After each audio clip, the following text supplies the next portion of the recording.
नाम किसका? प्रभु का पावन नाम, मालिक का प्यारा नाम, पहले से शुरू करना चाहिए। प्रभु का सच्चा नाम। जय गुरुदेव।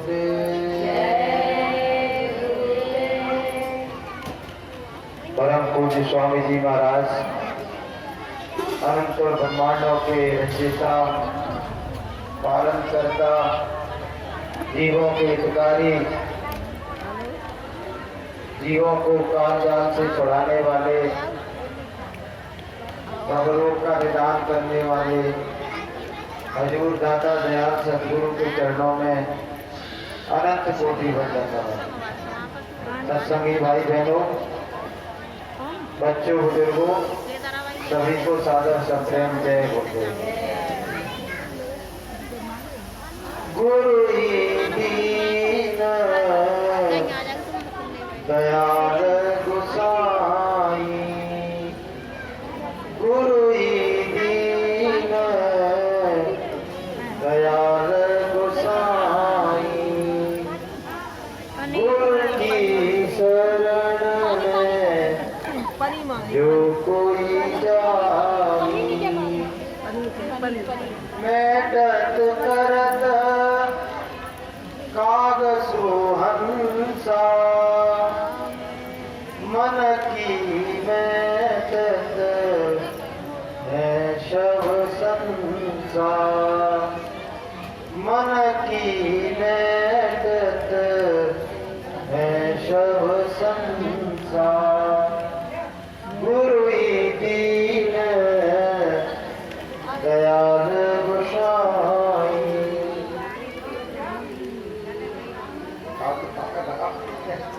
तो गुरु का मतलब होता है अंधकार और रूप का मतलब होता है विकास। हम लोग अंधकार में बैठे हुए हैं। ये संसार अंधेर और अंधकार की नगरी है और गुरु प्रकाशवान है। अगर हमको अंधकार से प्रकाश में आना है, सुन लो बहनों भाइयों, अंधकार से प्रकाश में आना है, अज्ञान से ज्ञान में आना है और बार बार के जन्म और मरण से बचना है और सच्चे अमर लोक में जाना है, तो कोई दो राह नहीं है। हमको गुरु की शरण में आना ही पड़ेगा। बोलिए प्रेम से जय गुरुदेव। कोई दूसरा विकल्प ही नहीं है। गुरु की शरण में आना पड़ेगा और गुरु जो स्वयं परमात्मा का निज रूप है, जो सत्पुरुष का निज रूप है, उनको हमें परमात्मा स्वरूप में मानना पड़ेगा और जानना पड़ेगा कि सत्पुरुष की आरसी और संतन की दे दो एक कटोरा और ले लो, 3 जगह को नहीं में रख ले। तो जो गुरु में भगवान देख रहा है उसकी मुक्ति निश्चित है और जो गुरु में इंसान देख रहा है वो इस जीवन में तो मुक्त हो ही नहीं सकता। एक बार ईसा मसीह से पूछा गया था कि आपके यहाँ तो बहुत लोग आते हैं, तो क्या आप सबको अपने परमात्मा से मिला दोगे, सबको परमात्मा के घर पहुंचा दोगे?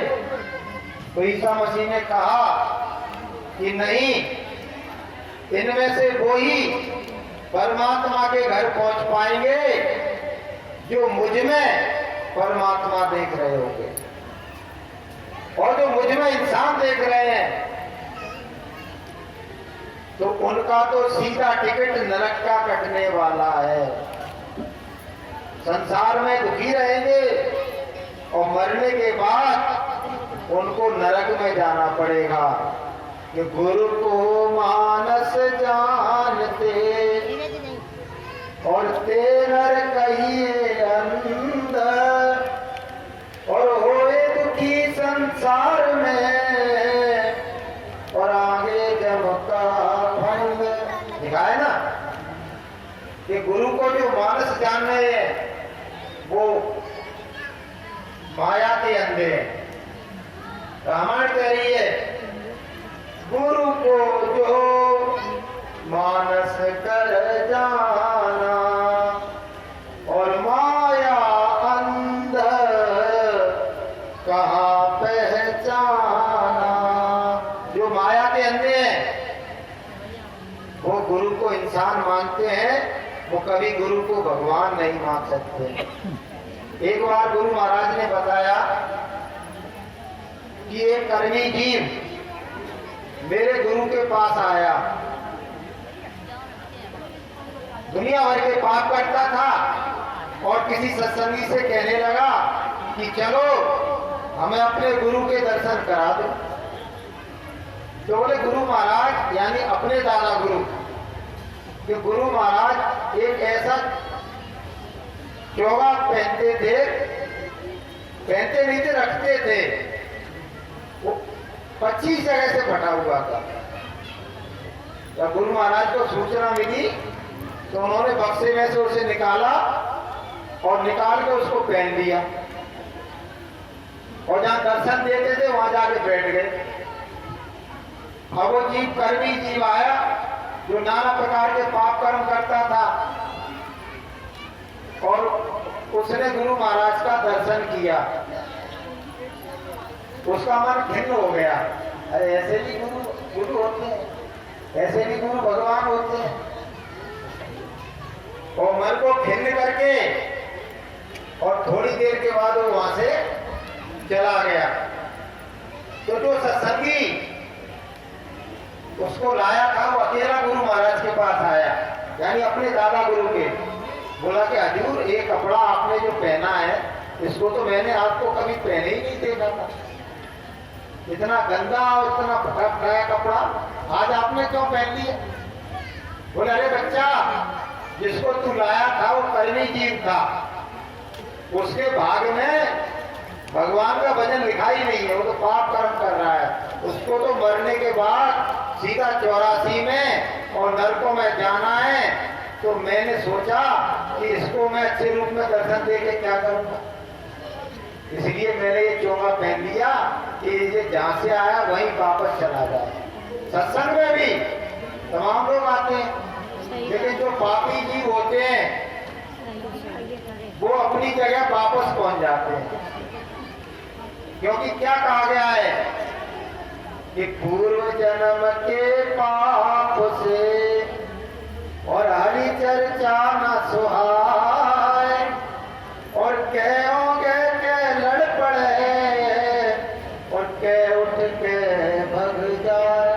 कोई अच्छी चर्चा, आत्मा के कल्याण की चर्चा, प्रभु मिलन की चर्चा, जन्म मरण से निवारण की चर्चा, इससे अच्छी चर्चा कोई बहन भाई हो सकती है? बताओ आप, संसार में कोई दूसरी चर्चा हो सकती है?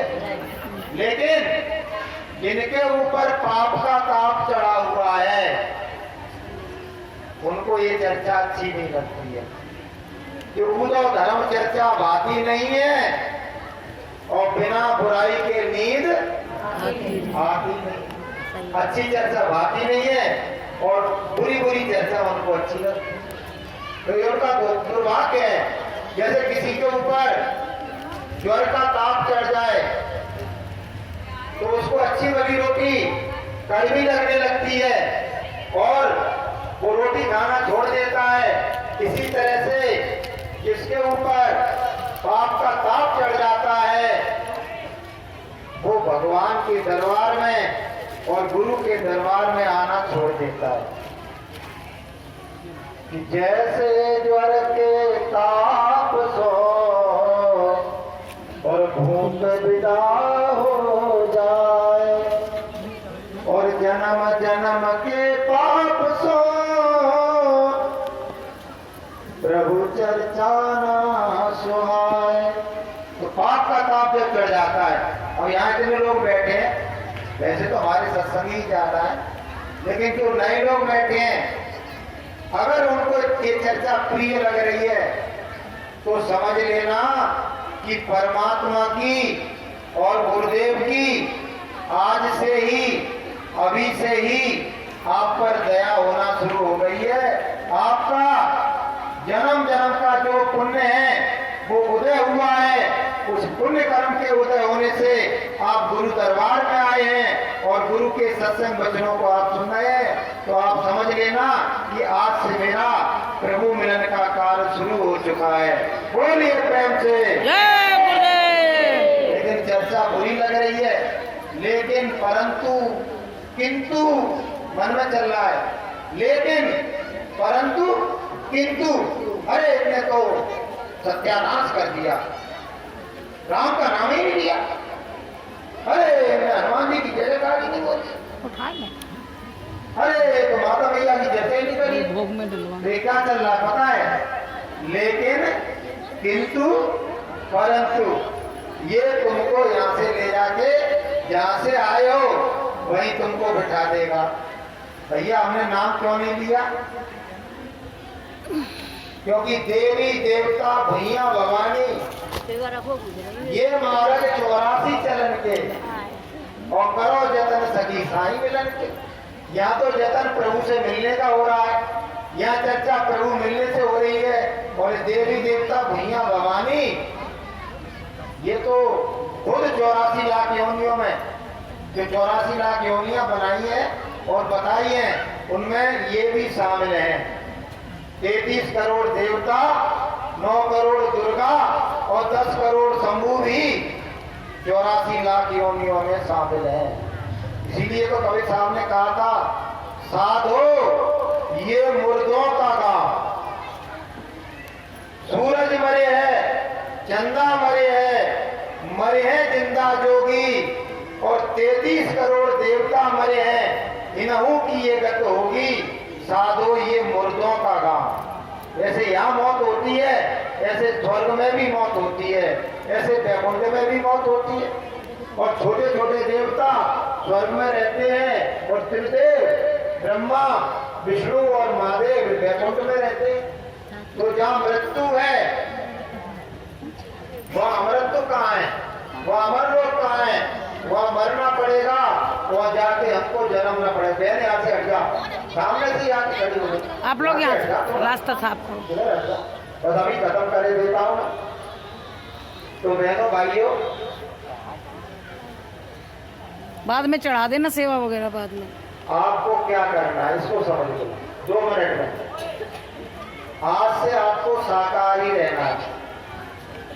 बाबा जी का कहना है शाकाहारी रहना, मत खाना पीना मदरा मांस जब तक रहे अपनी सांस। इसको त्यागना पड़ेगा। अगर खाते पीते नहीं हो तो अच्छी बात है, और अगर खाते हो तो छोड़ देना।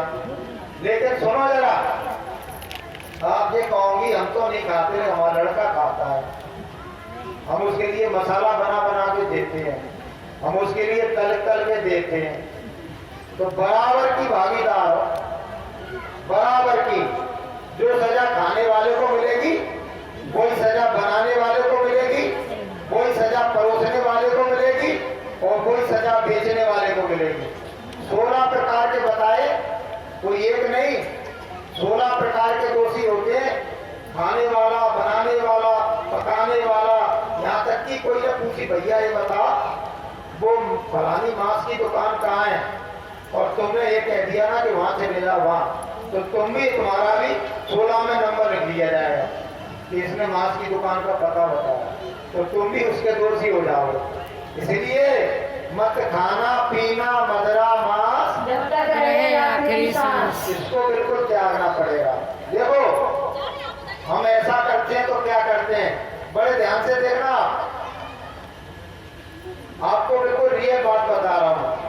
देखो यहाँ मेरी तरफ देखो, कभी ये हम बैठे हुए हैं, मेरी आत्मा यहाँ बैठी हुई है, ये कंठ चक्र है, इसमें ब्रह्मा विष्णु महादेव की माँ आदि माँ शक्ति, उनका चक्र विराजमान है। यहाँ कंठ चक्र में आदि माँ शक्ति, पार्वती का नहीं, लक्ष्मी का नहीं, सावित्री का नहीं, कौन का? ब्रह्मा विष्णु महादेव की माँ आदि शक्ति का यहाँ चक्र है।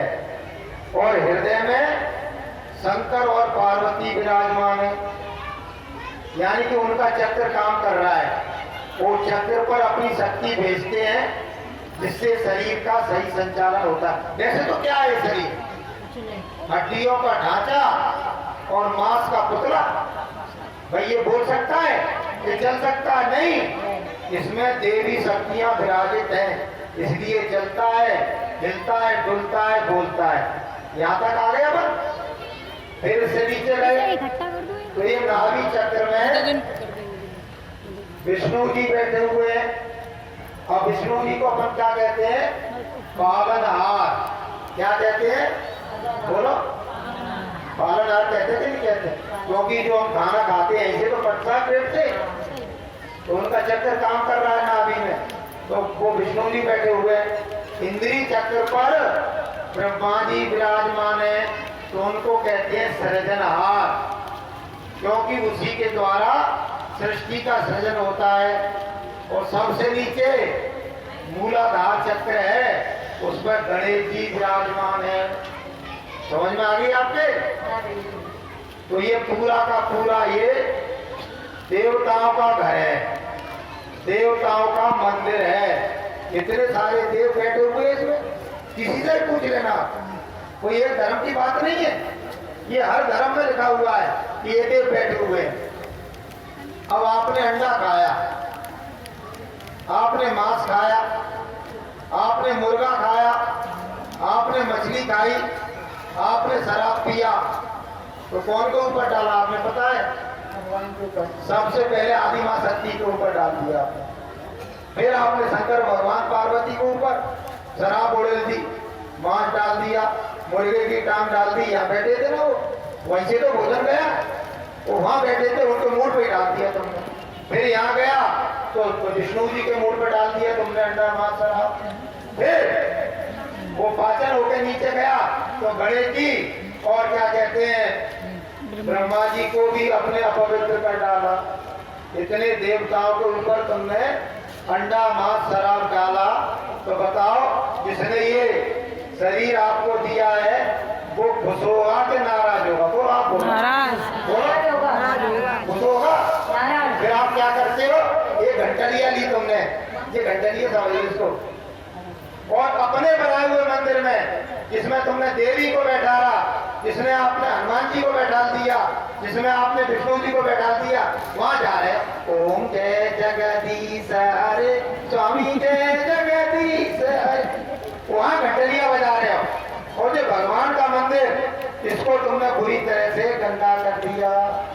तो जो अंडा मांस शराब खाएगा पिएगा, गुरु महाराज ने कहा उसकी प्रार्थना और उसकी बंदगी और उसकी नवाज, उसकी अर्चना परमात्मा कबूल करने वाला नहीं है। कि तामस मन करई नर जप तप यज व्रत दान, और देव न वर्षे धरणी पर भय न जामई धाम। तामसी मन, अहंकारी मन, अंडा मांस खाने वाले कुछ भी करेंगे, पूजा करेंगे, मंदिर में जाएंगे, रामायण पढ़ेंगे, गीता पढ़ेंगे, भागवत कथा सुनेंगे, भगवान उनका कुछ भी स्वीकार करने वाला नहीं है। इसलिए गुरु महाराज ने नारा दिया, कभी न खाना मदरा मांस, जब तक रहे अपनी सांस, हाथ जोड़कर बिने हमारी, हो जाओ सब शाकाहारी, मानवता का कर दिया नाश, पीकर दारू खाकर मांस, मानव जीवन है अनमोल, इसको बोतल में मत घोल, वेद पुराण कुरान बताते, जुआ शराब नरक ले जाते, हाथ जोड़कर बिने हमारी, हो जाओ सब शाकाहारी। सबसे पहले तुमको शाकाहारी होना पड़ेगा। सुरेश भाई ने इनने ऊपर की बातें बताई कि बड़े बड़े विचित्र लोग हैं, अद्भुत अद्भुत आनंद हो रहा है, लेकिन जब क्या मौज मस्ती को छोड़ोगे तब तो कि अंडा खाने में बड़ा मजा है, शराब पीने में बड़ी मस्ती है, मुर्गा की टांग बड़ी अच्छी है।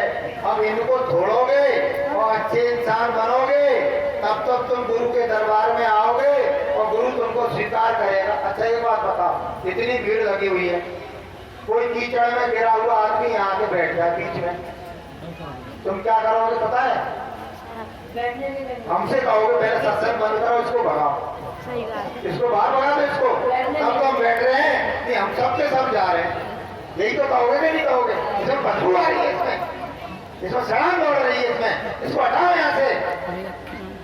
और जिसका मन बुद्धि व चित्त पाप के ताप से दब गया है और दुनिया भर के ऐसे काम को कर रहा है जो कि ईश्वर के विधान में पाप कर्म है, पन्नी में इसे में रख के तो बांट ऐसे दो। जीव को ठीक है, भी इसे रख लो। ना तो परमात्मा स्वीकार करता है और ना गुरुदेव स्वीकार करते हैं। वो तो कौन का मेहमान है पता है? वो काल का मेहमान है। तू कहाँ जा रहा है? मैं तुझे इधर बुला रहा हूँ, इधर आ जा मेरे पास। तेरी तो मुझे मार लगाना है, तुझे तो मुझे नरकों में पहुंचाना है और करोड़ों साल तक मुझे तुझे अग्नि कुंडों में जलाना है, तपाना है, भयानक भयानक यातनाएं देना है। और तू कहाँ जा रहा है सत्संग में? तो वो कहेगा भैया मैं तो वैसे ही आ गया था, मेरे पड़ोसी ने कह दिया था, मुझे तो सत्संग वैसे ही अच्छा नहीं लग रहा था, चलो मुझे काले चल रहे हो। इसलिए आज से आप जो नए लोग आए ये प्रण लें कि हम गुरु दरबार में गए थे, गुरु के वचनों को हमने सुना था, तो आज से हम शाकाहारी रहेंगे और किसी प्रकार का बुद्धिनाशक नशा नहीं करेंगे। और उन्होंने ये भी कहा था कि राम नाम त्रेता युग में भगवान का था और कृष्ण नाम द्वापर में भगवान का था और कलयुग में परमात्मा का जागृत नाम, परमात्मा का योगिक शक्ति से भरा हुआ नाम, जीव हितकारी नाम तो जय गुरुदेव है। तो आज से हम अगर माला मिल जाए तो अच्छी बात है, नहीं तो घर के किसी कोने में बैठ के 5 मिनट 10 मिनट जय गुरुदेव भगवान का नाम का जाप करेंगे और अपने गुनाहों की माफी मांगेंगे। तो गुरु महाराज की आज से ही आप पर दया होना शुरू हो जाएगी। बोलिए प्रेम से।